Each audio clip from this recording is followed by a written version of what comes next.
Welcome to our channel exam express. तो आज के इस क्लास में हम लोग डिस्कस करने वाले हैं टैक्यूमेट्रिक सर्वेइंग। जैसा कि हमने यहाँ पे यूनिट स्टार्ट किया था क्या सर्वेइंग में, टैक्यूमेट्रिक सर्वेइंग। तो टैक्यूमेट्रिक सर्वेइंग में अगर हम बात करें तो यूनिट फर्स्ट हमारी कंप्लीट हो गई है, जिसमें हमने यहाँ पे इंट्रोडक्शन ऑफ सर्वेइंग के बारे में डिस्कस किए थे। यूनिट 2 हमने स्टार्ट किए कहाँ, लेबलिंग के बारे में डिस्कस किए। तो लेबलिंग अगर हम यहाँ पे SSC JEE के पॉइंट ऑफ व्यू से बात करें तो बहुत इंपॉर्टेंट यूनिट है। नेक्स्ट हम यहाँ पे क्या बात कर रहे हैं, टैक्यूमेट्रिक सर्वेइंग। तो टैक्यूमेट्रिक सर्वेइंग में हमारा टॉपिक क्या है आज का, थ्योरी ऑफ टैक्यूमेट्रिक। टॉपिक क्या होने वाला है आज का, थ्योरी ऑफ टैक्यूमेट्रिक। तो थ्योरी ऑफ टैक्यूमेट्रिक के इस टॉपिक में हम यहाँ पे इसकी थ्योरीज़ के बारे में समझेंगे। ये इम्पोर्टेंट थ्योरी है और अगर आप SSC JEE की PYQ सॉल्व किए होंगे तो इस टॉपिक से आपको क्वेश्चंस देखने को मिले होंगे, जैसे कि मल्टीप्लाइंग कांस्टेंट क्या होता है, एडिटिव कांस्टेंट क्या होती हैं। तो इस प्रकार से इस थ्योरी से क्या है क्वेश्चंस पूछे जाते हैं। तो चलिए हम यहाँ पे इसके कॉन्सेप्ट्स के बारे में समझेंगे कि क्या इसका कॉन्सेप्ट्स है। जैसे कि हम यहाँ पे थ्योरी ऑफ टैक्यूमेट्रिक के लिए बात करें तो क्या होता है, हम सबसे फर्स्ट नंबर पे एक ट्राइपॉड स्टैंड है, इसमें हम एक डंपी लेवल को फिट किए। तो डंपी लेवल में ये पॉइंट क्या शो करता है, आई पीस, एंड ये क्या है, object glass. This is the object glass, object glass. तो फर्स्ट में हमने आई पीस एंड सेकेंड में हमने एक ऑब्जेक्ट ग्लास को ड्रॉ किया 2 डिग्री, ठीक है। और ये ट्राइपॉड स्टैंड हो गया। तो ट्राइपॉड स्टैंड से ऑब्जेक्ट ग्लास तक की हमने डिस्टेंस को नाम दे दिया है क्या, D। और ये दोनों के मतलब कि सेंटर पॉइंट से लेके ऑब्जेक्ट ग्लास तक की डिस्टेंस को हमने नाम दे दिया है क्या, V। और ऑब्जेक्ट ग्लास से लेके जो पॉइंट्स इंटरसेप्ट कर रही है यहाँ तक की डिस्टेंस क्या हो गई, U। तो हमने क्या देखा यहाँ पे, एक डंपी लेवल में क्या क्या प्रोसेस होती है। ट्राइपॉड स्टैंड में हमने एक क्या टेलीस्कोप या टैकोमीटर को फिट किया, जिसमें एक आई पीस और एक ऑब्जेक्ट ग्लास होता है। और ऑब्जेक्ट ग्लास से लेके जो रेज इंटरसेप्ट कर रही है यहाँ तक की डिस्टेंस बोल दी हमने U, ठीक है। और जो मतलब कि बॉटम वाली रेज है ये जो शो कर रही S3 को, एंड टॉप वाली जो इंटरसेप्ट रेज है ये शो कर रही किसको, S1 से। तो हम यहाँ पे इसकी थ्योरी के बारे में समझेंगे, ठीक है। तो नेक्स्ट हम यहाँ पे थ्योरी ऑफ स्टार, जो भी स्टाफ है इंटरसेप्ट कर रहा है इसकी थ्योरी के लिए बात करेंगे। Here staff intercept, staff intercept. Here staff intercept के लिए बात करें तो इसको डिनोट किया जाता है S से। तो S इक्वल टू क्या आ जाएगा, S3 माइनस S1। तो स्टाफ इंटरसेप्ट क्या निकल कर आता है, S equal to S3 minus S1। Next हम यहाँ पे सिमिलर ट्राइंगल एंगल के लिए बात करेंगे from the concept of similar triangle.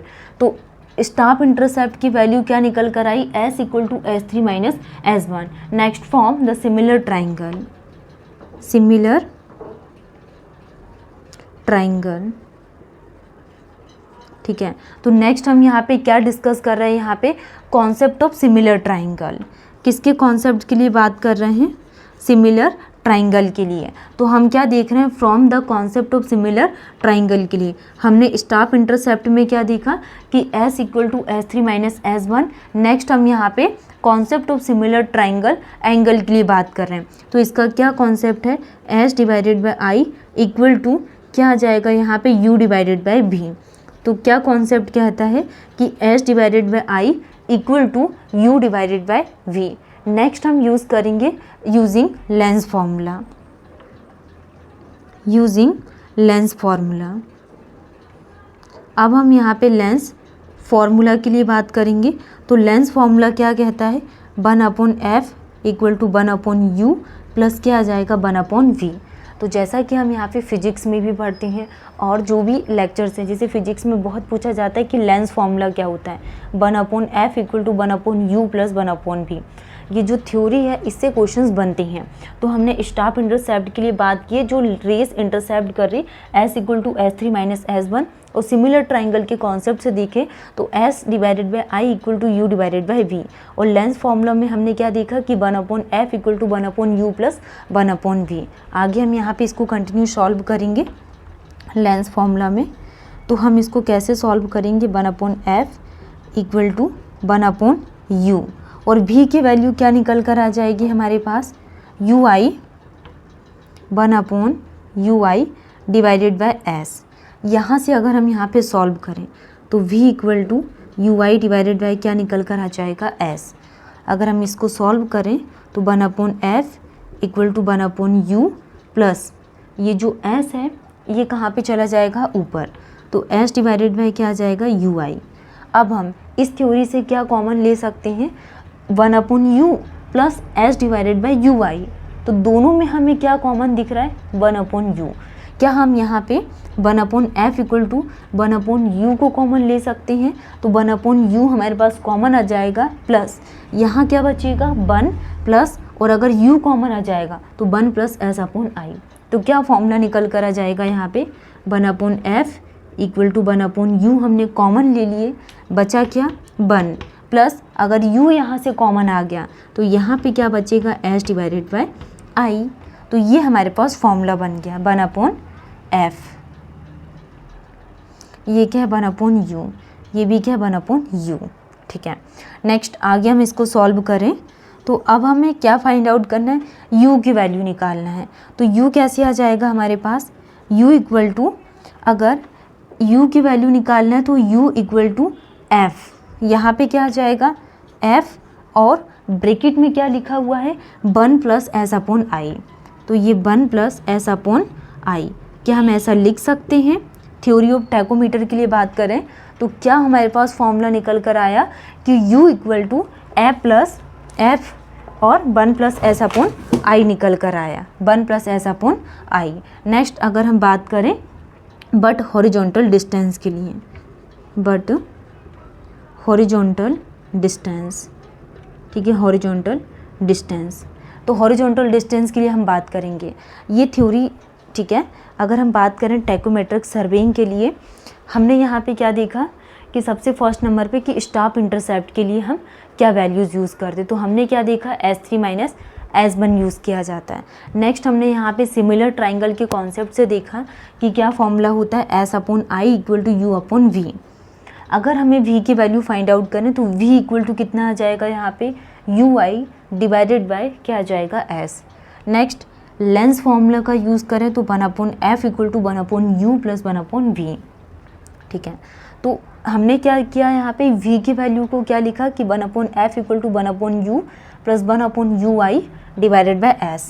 तो हम दोनों ही इक्वेशन से क्या कॉमन लिख रहे हैं 1/u को कॉमन ले लेंगे, तो 1/f इक्वल टू इस s को हम क्या पुट कर देंगे टॉप में, तो 1/u plus s divided by ui।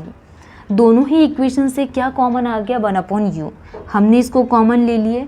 अब बचा क्या हमारे पास ब्रैकेट में 1 प्लस s/i। तो हमें क्या वैल्यू फाइंड आउट करना है u की, तो u की इक्वेशंस क्या निकल कर आ जाएगी u equal to f and 1 plus s/i। अब हम यहाँ पे हॉरिजॉन्टल डिस्टेंस के लिए फॉर्मूला लिखेंगे क्या होता है, तो horizontal distance denoted by capital D equal to u plus d। तो क्या आ जाएगी horizontal distance u plus d। ये क्या हो गई हमारे पास horizontal distance capital D equal to u plus d। Next अब हमारे पास u के लिए क्या फॉर्मूला है f 1 प्लस s/i। ठीक है, तो ये हम इस u के फॉर्मूले को पुट अप कर देंगे इस इक्वेशंस में। तो हमारे पास क्या इक्वेशंस बन जाएगी f ब्रैकेट में 1 प्लस s/i प्लस d। ठीक है, और f का हम यहाँ पे सारे ही इक्वेशंस में क्या कर देंगे मल्टीप्लाई। तो u की वैल्यू को हम लिखेंगे f 1 प्लस s/i और क्या आ जाएगा प्लस d। अब हम यहाँ पे f का इंटू करेंगे कि capital D equal to f plus s/i a plus d। तो यहाँ से क्या इक्वेशंस बनेगी capital D equal to f/i s plus a plus d। तो ये दो इक्वेशंस बन गए यहाँ पे कि f/i s plus a plus d। ठीक है, तो अब हम बात करेंगे यहाँ पे कि f/i क्या है d equal to, similarly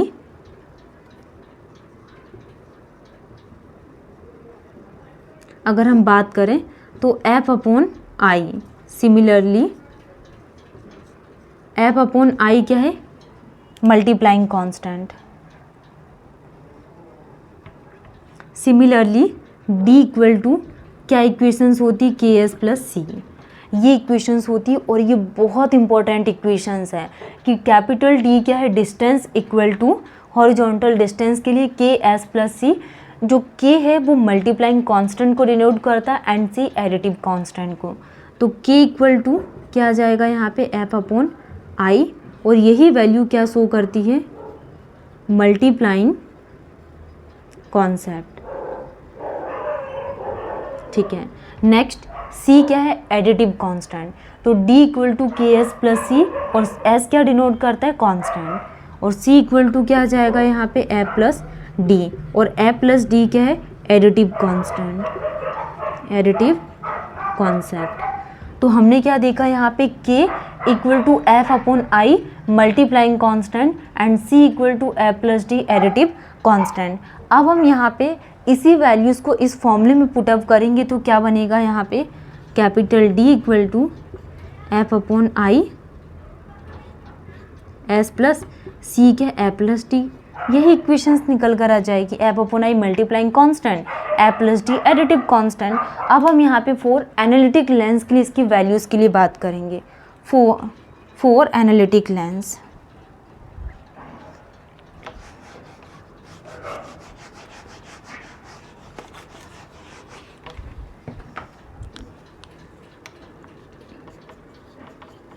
for analytic lens, ठीक है। तो एनालिटिक लेंस के लिए हम यहाँ पे किन किन वैल्यूज़ के लिए फोकस करते हैं। तो अभी तक हमने टैक्योमेट्रिक सर्वेइंग के डायग्राम से क्या समझा, सबसे फर्स्ट नंबर पे हम एक ट्राइपॉड स्टैंड लेंगे, ट्राइपॉड स्टैंड में हमने एक टैक्योमीटर को फिक्स किया, और जो टैक्योमीटर हम यूज़ करते हैं उसमें एक आईपीस और ऑब्जेक्ट ग्लास का यूज़ करते हैं। टू यहाँ पे लेंस का यूज़ किया जाता है, आईपीस एंड ऑब्जेक्टिव लेंस, ठीक है। एंड सेंटर पॉइंट पे हम यूज़ करते हैं क्रॉस हेयर, और क्रॉस हेयर क्या शो करता है, रियल एंड इन्वर्टेड इमेज को शो करता है। और ट्राइपॉड स्टैंड से लेके ऑब्जेक्ट ग्लास तक की डिस्टेंस को हमने क्या बोला, कैपिटल डी। ये रेस जो इंटरसेप्ट कर रही S3 S1 हमने नाम दिए, तो स्टाफ इंटरसेप्ट क्या निकल कर आता है, S3 माइनस S1। देन हमने यहाँ पे इसके फॉर्मूले के लिए यूज़ किया कि S upon I equal to U upon V, तो हमने यहाँ से v की वैल्यूज़ को निकाला कि v equal to U I divided by क्या आ जाएगा, s। फिर हमने यहाँ पे लेंस फॉर्मूले का यूज़ किया कि 1 upon F equal to 1 upon U plus 1 upon V. Then हमने यहाँ पे इसकी वैल्यू को पुट किए, तो हमारे पास जो फाइनल इक्वेशंस निकल कर आती वो u equal to F and bracket में 1 प्लस एस अपॉन आई। फिर हम यहाँ पे हॉरिजॉन्टल डिस्टेंस के लिए फॉर्मूले का यूज़ करेंगे कि capital D equal to U plus D. Then हम यहाँ पे u की वैल्यू को पुटअप करेंगे कि f 1 plus S upon I plus D. तो हमारे पास जो फाइनल इक्वेशंस निकल कर आती है वो कैपिटल D इक्वल टू के एस प्लस सी। तो जो k डिनोट करता है ये multiplying constant, that means f upon I, और c जो डिनोट करता है वो एडिटिव कांस्टेंट। एडिटिव कांस्टेंट क्या होता है, a प्लस डी। तो d equal to F upon I S plus A plus D. Next हम यहाँ पे अब मल्टीप्लाइंग कांस्टेंट और एडिटिव कांस्टेंट के लिए हम एनालिटिक लेंस में क्या वैल्यू यूज़ करते हैं। तो फॉर एनालिटिक लेंस के मल्टीप्लाइंग कांस्टेंट, ठीक है। तो k इक्वल टू कितना होता है, एफ अपॉन आई। तो k की वैल्यू क्या आ जाएगी यहाँ पे, F upon I multiplying constant k equal to 100। तो k के लिए एनालिटिक लेंस में k की वैल्यू क्या होती है, 100, और ये बहुत इम्पोर्टेंट है, ठीक है। नेक्स्ट अगर हम बात करें c, तो c क्या है, एडिटिव कांस्टेंट, एडिटिव कांस्टेंट। तो c इक्वल टू कितना आ जाएगा यहाँ पे, f प्लस डी, और जो c की वैल्यू निकल कर आती है ये क्या आती है, 0, और c क्या है हमारे पास, एडिटिव कांस्टेंट है, ठीक है। तो ये जो थ्योरी है ये हमारी कंप्लीट हो गई। नेक्स्ट हम बात करेंगे कि जो टेलीस्कोप का यूज़ करते हैं ये कैसे किया जाता है। तो ये थ्योरी हमारी कंप्लीट हो गई जिसमें हमने मल्टीप्लाइंग कांस्टेंट और एडिटिव कांस्टेंट के लिए बात की है।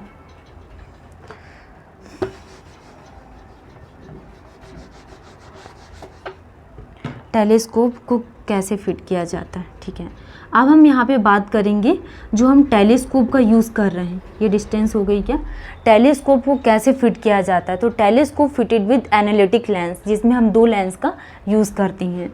तो द टेलीस्कोप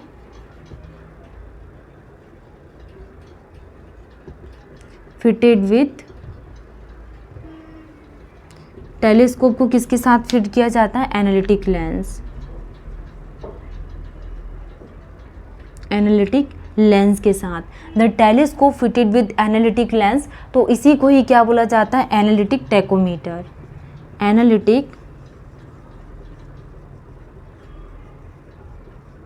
टैक्योमीटर, इसको क्या बोला जाता है, एनालिटिक टैकोमीटर इसको बोला जाता है। The telescope fitted with analytic lens is called the analytic tachometer. Next, analytic lens को हम कहाँ पे प्रोवाइडेड करते हैं, analytic lens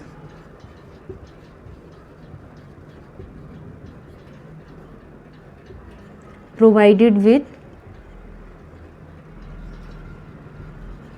internal focusing telescope, analytic lens provided with internal analytic lens provided with internal focusing telescope, internal focusing telescope के साथ इसको, telescope के साथ हम इसको प्रोवाइडेड करते हैं। नेक्स्ट, टैकोमीटर क्या है,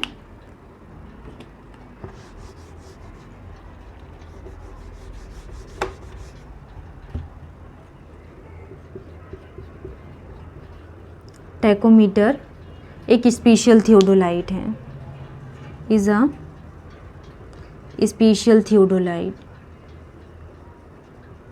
तो टैकोमीटर एक स्पेशल थियोडोलाइट है that can take staff reading. ये क्या लेता है, take staff reading, take staff reading horizontal and vertical angles, horizontal and vertical angle can also read. ठीक है, तो हमने क्या देखा, जो टेलीस्कोप को हम फिट करते हैं ट्राइपॉड स्टैंड में, इसका काम क्या होता है। तो टेलीस्कोप को हम कैसे यूज़ करते हैं, telescope fitted with analytic lens. तो जो टेलीस्कोप का यूज़ किया जाता है, इसको telescope fitted with analytic lens. Next, इसी को ही क्या बोला जाता है, एनालिटिक टैकोमीटर इसको बोला जाता है। फॉर एग्जांपल के लिए हमारे पास क्या होगा, टेलीस्कोप, हमने इसको कैसे फिट किया, एनालिटिक लेंस में आईपीस और ऑब्जेक्टिव ग्लास का यूज़ किए। तो ये डेफिनेशंस क्या कहलाती है, एनालिटिक टैकोमीटर, एनालिटिक टैकोमीटर इसको बोला जाता है। नेक्स्ट, अगर हम बात करें कि टैक्योमीटर क्या होता है, तो इसमें हम यहाँ पे स्पेशल थियोडोलाइट की तरह यूज़ करते हैं। तो टैकोमीटर जो है एक स्पेशल थियोडोलाइट है जो क्या करता है, जो भी हम यहाँ पे स्टाफ यूज़ करते हैं इसकी रीडिंग को टैग करता है, वो भी हॉरिजॉन्टल और वर्टिकल एंगल्स कैन ऑल्सो भी रीड। तो ये इसका कॉन्सेप्ट था, ये हमने थ्योरी के बारे में बात की है। ये स्टाफ इंटरसेप्ट के लिए फॉर्मूला हो गया, हमने यहाँ पे लेंस के फॉर्मूले का यूज़ किए। नेक्स्ट जो हमारे पास इक्वेशंस निकल कर आई वो u equal to F 1 + s/i। फिर हमने यहाँ पे हॉरिजॉन्टल डिस्टेंस के लिए फॉर्मूला लिखा। फिर हमने यहाँ पे ये समझे कि मल्टीप्लाइंग कांस्टेंट क्या होता है कि k equal to f/i, k equal to 100, और एडिटिव कांस्टेंट क्या होता है, तो c equal to f + t, c equal to f + t and c equal to 100। Additive constant कितना होता है, 0 होता है। ठीक है, तो फिर हमने देखा कि टेलीस्कोप का किसके साथ फिट किया जाता है, एनालिटिक लेंस के साथ, एंड टैकोमीटर क्या होता है। ठीक, थोड़ा सा हम यहाँ पे डेटा प्रीवियस क्लास का रिकॉल कर लेंगे कि प्रीवियस क्लास में हमने क्या पढ़े थे। तो प्रीवियस क्लास में हमने जो टैकोमीटर है, टैकोमीटर की बेसिक इंफॉर्मेशंस के बारे में हमने क्या देखे थे कि tacheometer is a branch of survey in which, इसमें क्या करते हैं हम यहाँ पे टैकोमीटर में, ये रैपिड और कन्वीनियंट प्रोसेस होती है। नेक्स्ट हमने क्या देखा था कि इसके थ्रू हम एंगुलर मेजरमेंट्स करते हैं हॉरिजॉन्टल और वर्टिकल डायरेक्शंस में, इसके डिस्टेंस को फाइंड आउट करने के लिए यूज़ किया जाता है टैकोमीटर का। एंड इसमें जो परमिसिबल एरर आता है वो should not greater than, permissible error should not greater than 1/1000। ये कुछ हमने पॉइंट्स के बारे में डिस्कस किए थे कि permissible error should not greater than 1/1000। Next हमने इसके यूजेस के लिए देखा कि टैक्योमीटर का यूज़ कहाँ पे किया जाता है, जैसे कि रिकॉग्नाइजेशंस ऑफ हाईवे है, रेलवेज़ हैं, इसके कंस्ट्रक्शंस में भी हम यहाँ पे टैक्योमीटर का यूज़ करते हैं। अगर हमें कुछ टोपोग्राफिक मैप को प्लान करना है तो उसके लिए भी हम यहाँ पे किसका टैकोमीटर का यूज़ करते हैं, ठीक है। हाइड्रोग्राफिक सर्वे के लिए हम टैकोमीटर का यूज़ करते हैं। फिर हमने यहाँ पे इसके कुछ ऑब्जेक्टिव्स के लिए बात की है। ऑब्जेक्टिव्स में हमने क्या देखा कि जो भी कंटूर मैप है, प्लान है, इसको प्रिपेयर करने के लिए हमें किस चीज़ की रिक्वायरमेंट होती है, टैकोमीटर की रिक्वायरमेंट होती है। तो ये कुछ बेसिक्स थी, इंफॉर्मेशन थी जो हमने प्रीवियस क्लास में डिस्कस की। आज के क्लास में हमने थ्योरी ऑफ टैक्योमीटर्स में बहुत इंपॉर्टेंट चीज़ों के बारे में बात की, जैसे कि मल्टीप्लाइंग कांस्टेंट 100% यहाँ पे सब इंजीनियर और एसएससी जेईई में क्वेश्चंस बनते हैं, तो ये पॉइंट्स में आपको फोकस करना है। नेक्स्ट हम इसके मेथड्स के बारे में पढ़ेंगे कि टैक्योमेट्रिक सर्वेइंग में कौन कौन सी मेथड्स का यूज़ किया जाता है। Thank you.